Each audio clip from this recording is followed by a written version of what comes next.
Yo, we are going to code live with the new and best reasoning model that has been released for the open source. That's DeepSeek R1. And we're going to load that up on our machine. So that way, if we're on an airplane and we have VSCode going, we can actually just continue working. And literally, this is probably one of the best reasoning models, just as good as Claude Sonnet that people are currently paying for. So I'm a big cursor user and I use that, and I'm trying to explore other options to have, because if I'm traveling, like especially if I'm on a plane or something, then, you know, what am I going to do if I don't have any internet connection for 5 hours or 10 hours? So this is going to be your video to watch. I'm going to just walk you through the steps for how we get the model downloaded locally. How do you use LM Studio to get this running? And then how do you connect this using VS Code? And then as an added bonus for those that are watching, if you wanted to just not run this locally on your machine and use Cursor, because I use Cursor a lot and I'm super familiar with adding files and different things, there's actually a way to run this model using an API. And that just means you have to go out to the internet and you can get this same model. So the cost will be a lot different than using like OpenAI or Claude Sonnet. So if you have access to these powerful reasoning models, you know, why not try them out and use them and see if they can actually work for your use case? And so the guide that we're going to be following today is going to be using the Coding with DeepSeek R1 at Home. And this was actually reposted by Auni. And Auni works at AI at ML at Apple. And, you know, whenever he says something, you definitely should be paying attention, because usually he's the one that kind of makes sure that the Apple MLX framework and all those types of things are available for us to use. So we're going to be getting situated with that. So this is first step that we're going to be doing is basically downloading LM Studio. So lmstudio.ai is the place to go if you want to go ahead and download LM Studio. So you're going to download the LM Studio thing that you need for your specific device.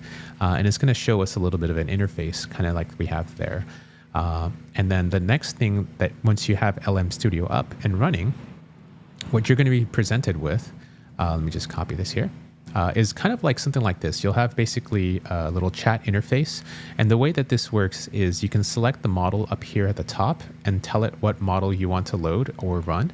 So if you have models downloaded, that's the place that you would use to go and download the models up there.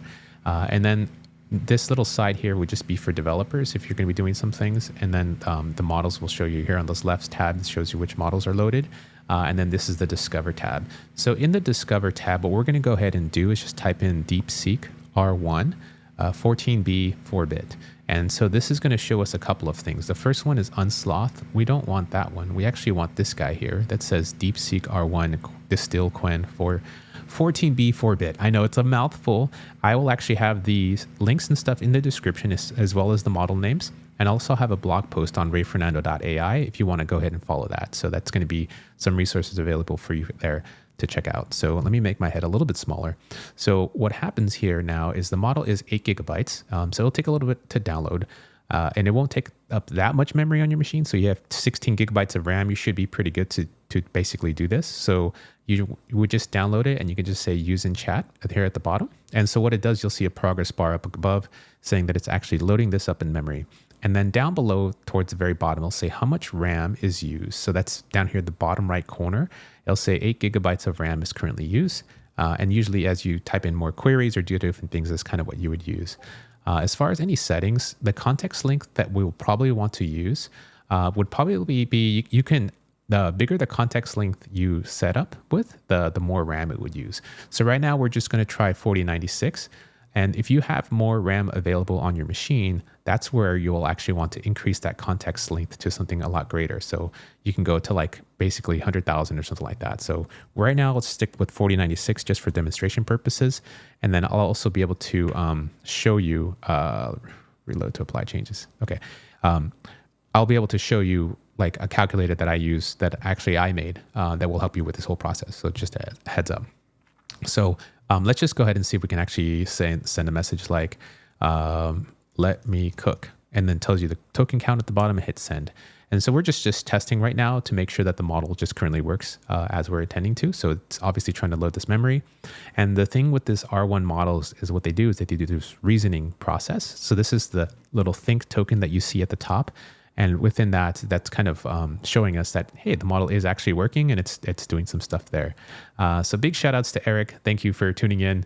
I will actually be hiking with Eric very shortly after this stream. So FYI, Eric's currently in town right now in Hawaii in Haleiwa. So thank you. This is a live stream. So if you're watching this is actually live. It's not a pre-recorded video. This is how we do things here. Just do it live. And so there's other people who were watching the first version, and this is just making sure that we're doing what we need to do. So I don't know why this is doing this, but basically I just said, let me cook. And it's like, they emphasize server actions for submissions.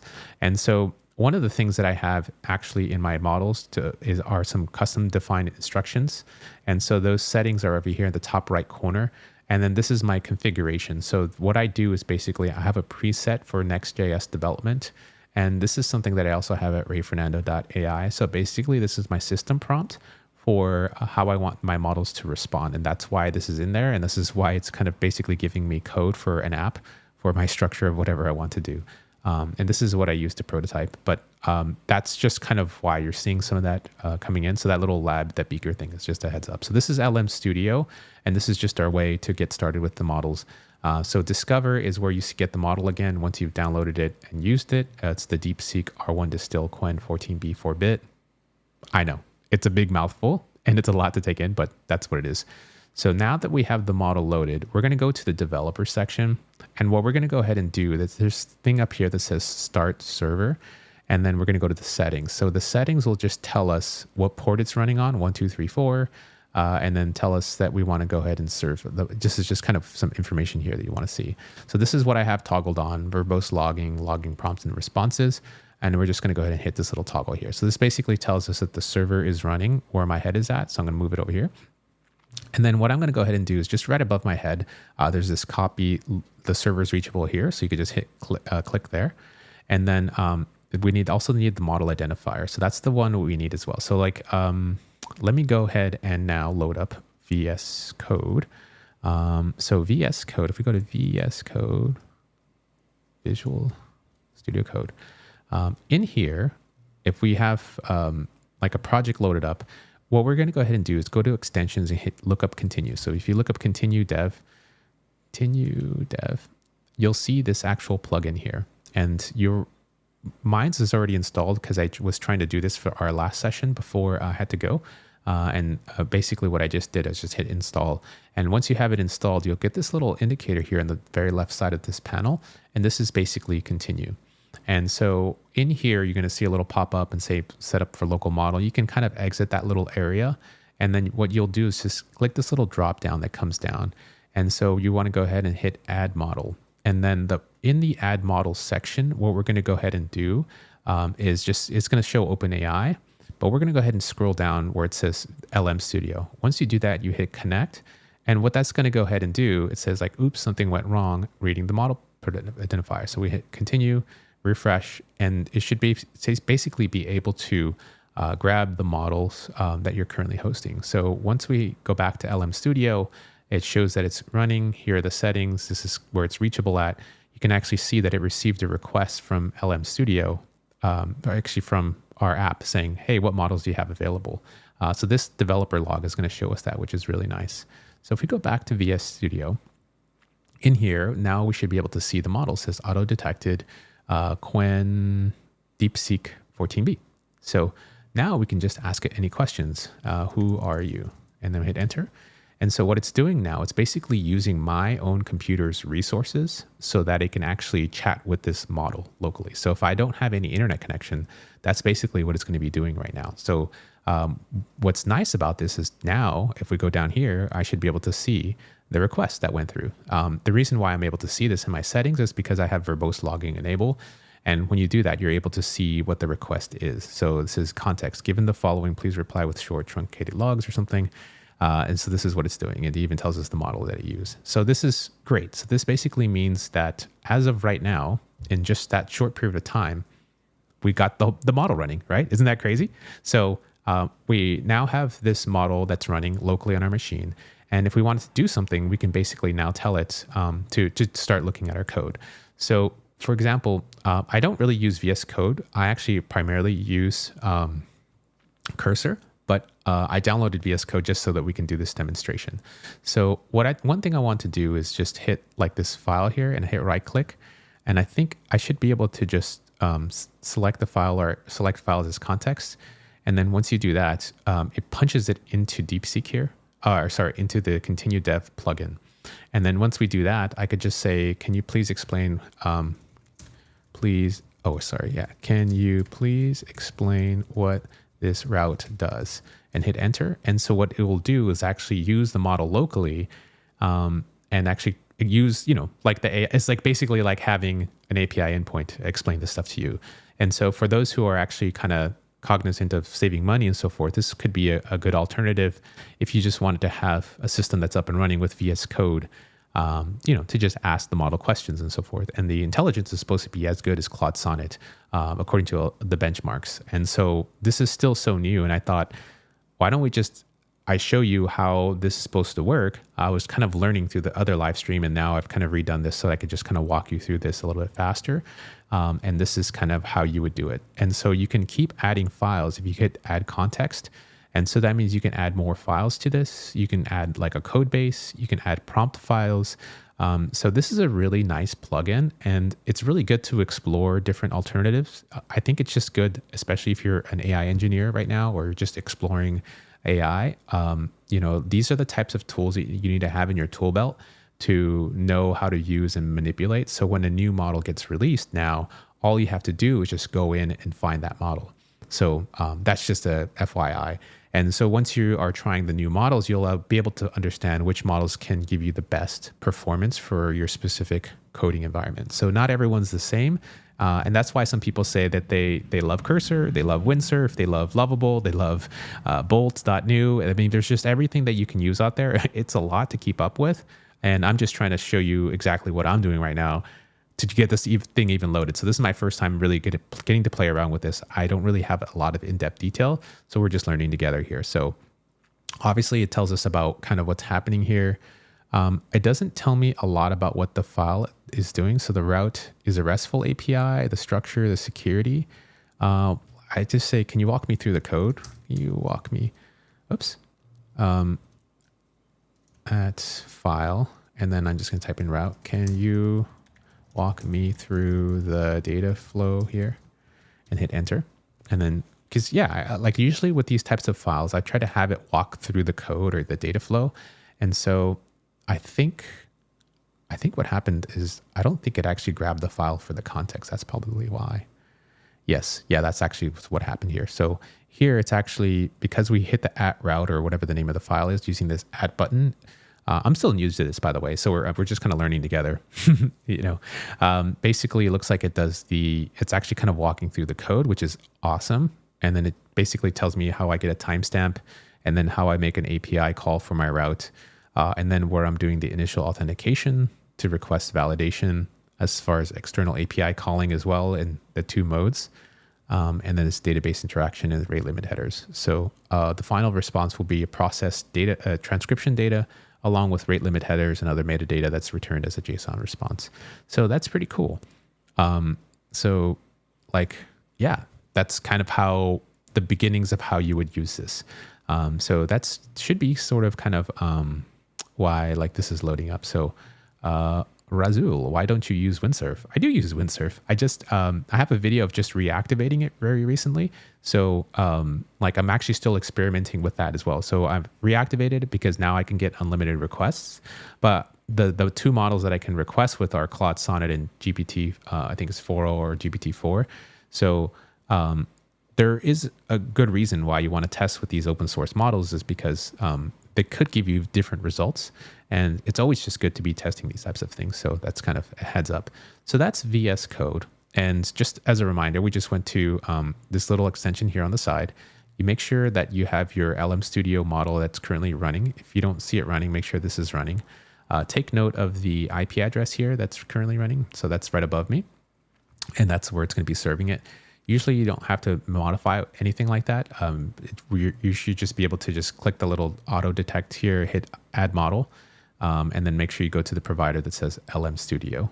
And then once you do that, you should be able to chat with it. So, and select the corresponding model. So That's what we have set up there for VS Code. And then for Cursor, one of the things that you can do and run a model, instead of running it locally, the other option you have to run a model is actually using OpenRouter. So where you can find this, like there's this thing called OpenRouter. And what this basically is it serves like pretty much every type of model that you possibly could find. These people are hosting it and serving it to you. So if you go to models, you'll see pretty much every model that's available. And it's just kind of like a central place that just like one API call, you just pass in the model name and you should be able to get that. So because DeepSeek R1 is fairly new, this is going to cost us about 55 cents per 5 million tokens and 2.1 for output tokens. So if we look up like Claude, Sonnet, okay, 3.5 or something like that. So this one here is going to cost us $3 per million input tokens and $15 per output tokens. So there is a difference, right? So if you see 55 cents per million and two, like that's drastically different as far as using an API for the provider. So in this sense, what we would do here if we want to get this set up with Cursor is that we would just go to the API section, and then we're just going to go ahead and create an API key. So we're going to do a couple of things. We're going to grab the API key, and we're also going to grab the model. So the model that's listed here, let me zoom in, is going to be the DeepSeek R1. So this is the model that you want to go ahead and grab.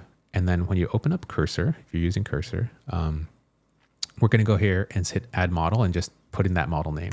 So once you put in that model name, it's going to actually appear here as one of the selections for you to do. I'm going to delete this one because this is something I was experimenting with. So go ahead and hit remove. And so once you do that, the other thing that we want to do is just go ahead and enable the OpenAI API key. So what we have to do is give it the base URL, and that's going to be this one that's down here that says OpenRouter AI API. And where we get that is literally from Safari. So in Safari, it's going to say, please use basically here, which says OpenAI API v1. So that's where we would use it.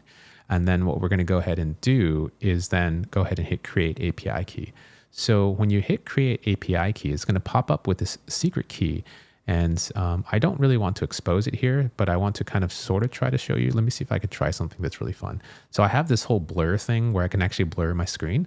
And so if I hit create API key, basically what ends up happening is you'll see the sections of where you want to like select the key. So let me just go ahead and just show you real quick. So here are the different keys that you have generated, and then you go ahead and hit create key. So if I blur my background again and then hit create key, what's going to happen is then you'll see this like create key like name. So it's actually going to show us here. The reason why I'm kind of blanking out step by step is so that I can not really try not to expose anything. I could revoke the key, but this is a live stream, so somebody can have a lot of fun. So we can just say cursor demo, right? And then you can what I like to do is just give it like a limit. So I like to give it $10 just in case something happens or some system goes out of control that I'm not really expecting. It's always good to have a limit because you never know, right? So once you're done with that, then just go ahead and hit create. And then once you do create, it should basically allow us. I'm going to try to get this on a hotkey in the future. So hit create. And then under this pixelated area you're seeing right here, it says create a key and your new key. Go ahead and copy that key. And then once you've copied that key, you're basically going to now put this into this other area. So let me just go ahead and unblur that so that we see it here. So if I unblur it, you'll see that the cursor demo has been set. It's set it to unlimited for whatever reason. And then once we're going to do that, you paste the key into here, and then we're just going to go ahead and enable and hit enable OpenAI API, and just hit verify. And for whatever reason, I'm getting a 400 error. I don't think I should have a problem with that, but then we can just go to hit chat. So up here where it says chat, I'm going to go ahead and hit plus, and then you're just going to go ahead and select that DeepSeek /DeepSeek R1 model. Once you do that, you're going to say hello, and it's going to go ahead and hit this endpoint and then get back everything that we need here. So yeah, I think it should be good. Yeah, here we go. Sweet. How can I assist you with it today? Okay, so now basically what we're doing is we're now chatting with the DeepSeek model basically using, what do you call it?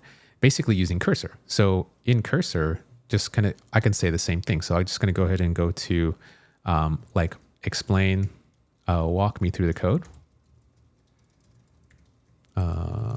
Code here and hit enter. So it should be able to then just explain, check your internet connection. So that's possible sometimes the connection fails. Oh, interesting. So is it not? Okay.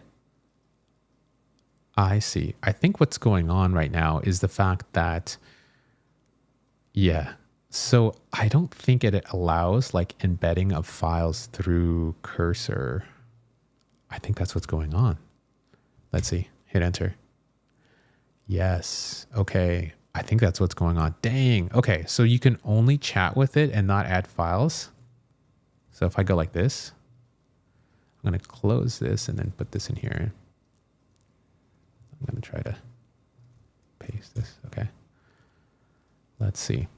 I'm just trying to see what types of limitations. This is totally an exploration, by the way. This is kind of why I named this the bonus feature, because I'm just trying to see if we can actually cook. Okay. Yeah.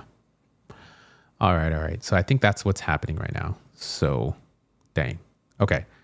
So it just says, yeah, here's a breakdown, hero component, grid layout. Okay. So, okay. So this is what we've learned so far. What's happening is if you use Cursor and you use the OpenRouter API, you're not really able to attach the files by doing the @ symbol and it puts them in. It looks like Cursor could possibly have their own file structure in which they send those messages off to their own servers. And so that's kind of why we're seeing that. I don't know if it's a bug. I don't know if that's intentional or on purpose, or if there's some type of spec here that's going on, but that would be really cool to just be able to have that. You know, I'm pretty sure like I could probably reach out to the team and ask them some questions. So that's something that we learned here. Two is that like you can get the code and paste it in there, which will take a little while.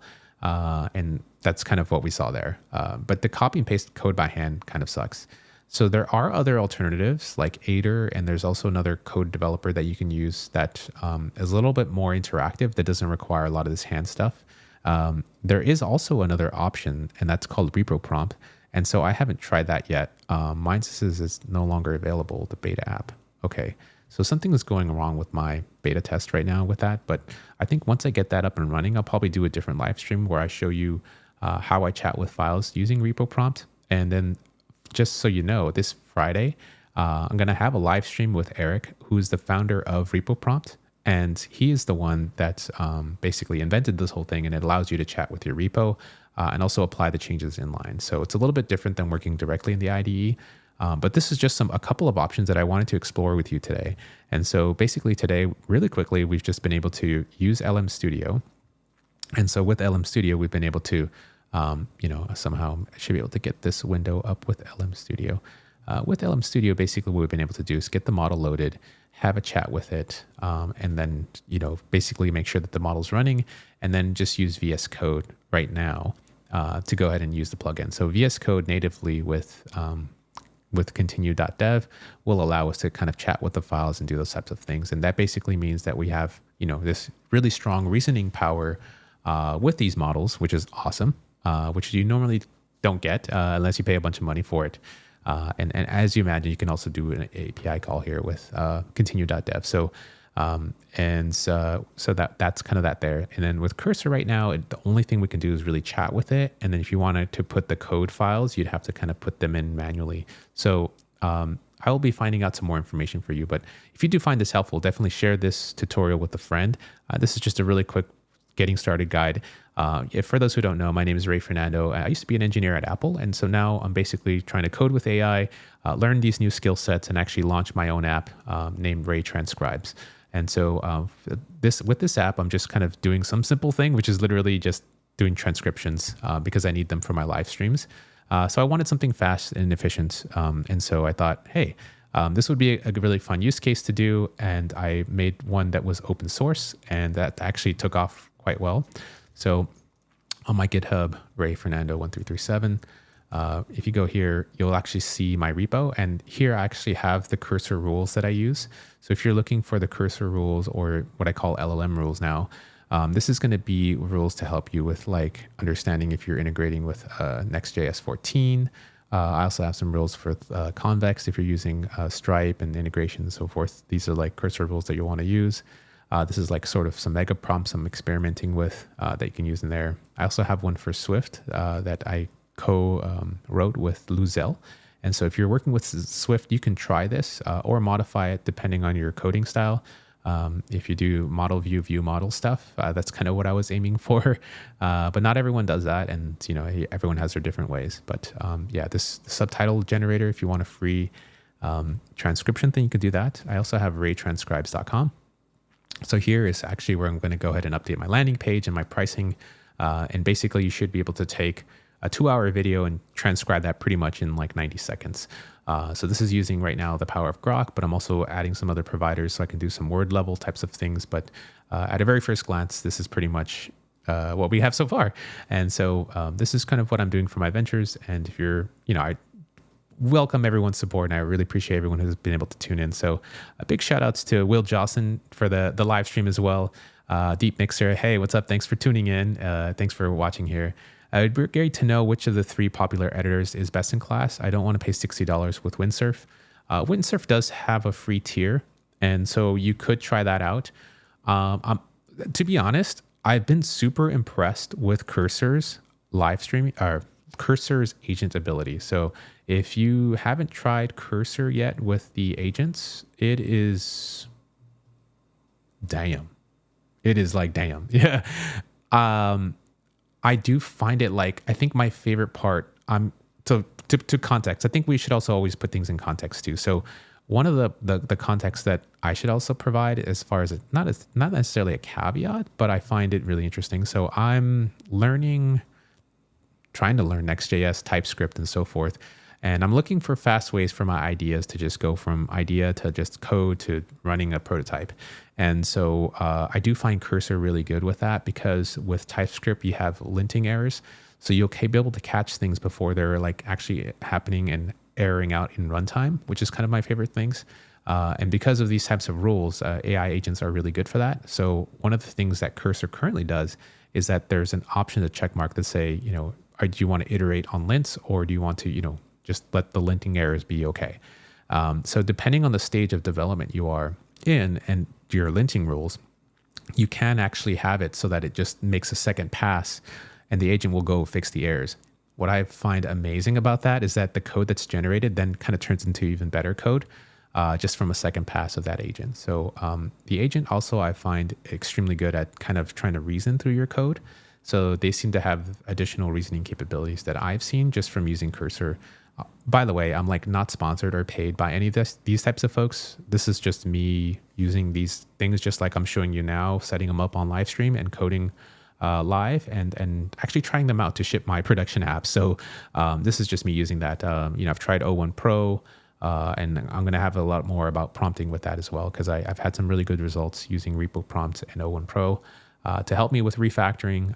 And the thing I like about O1 Pro is the ability to just be able to like be extremely diligent and detailed as far as what types of response and stuff I want. So Razul, what do you say? So to be honest, the best setup right now is Lovable and Windsurf. You'll get started with Lovable, get all the auth skeletons set up and push it as far as you can, and then just bring the project into Windsurf to finish it. Yeah, I'd say that or Cursor or whatever, the two. I've been curious about the new Windsurf documentation feature. There are still some bugs with it. When I hit it, if you haven't seen my last video, the TLDR of that 2-hour stream basically is the fact that I tried to do some of the documentation stuff to set up Drizzle ORM. And then I think it was a Neon Tech database, and it was just kind of falling over into the document parsing. So they're definitely fixing some bugs with that. The memories feature did not work for me, but that was literally the first 24 hours of the feature going live, I think within the first 12 hours. And then they actually were watching my live stream and commented that the memories feature is still rolling out to people. So obviously it wasn't working for me, but it could be working now. And the memories feature is going to be something that I'm really curious about, because I frequently have to tell my rule file that I'm using bun installs. So that kind of gets old after a while if I don't add the backend. So your background looks great. Where are you? I'm actually currently in Hawaii. So this is really awesome. And I'm actually going to be going on a hike with Eric as well. So Eric is going to be dropping by. We're basically in Kailua right now. And yeah, we're going to be going for a hike. And there's like ocean and beautiful stuff behind me. So yeah, this morning was a cool 71 degrees. It's currently 77 outside. I closed the windows just so I don't have the outside noise. But yeah, it is absolutely stunning here. I like to go here for the winter because, you know, it's America. No, I live in the US. So obviously this is kind of where I'm at. Yeah. Thank you. Excellent. Great live stream. That's what I use. Yeah, this is great.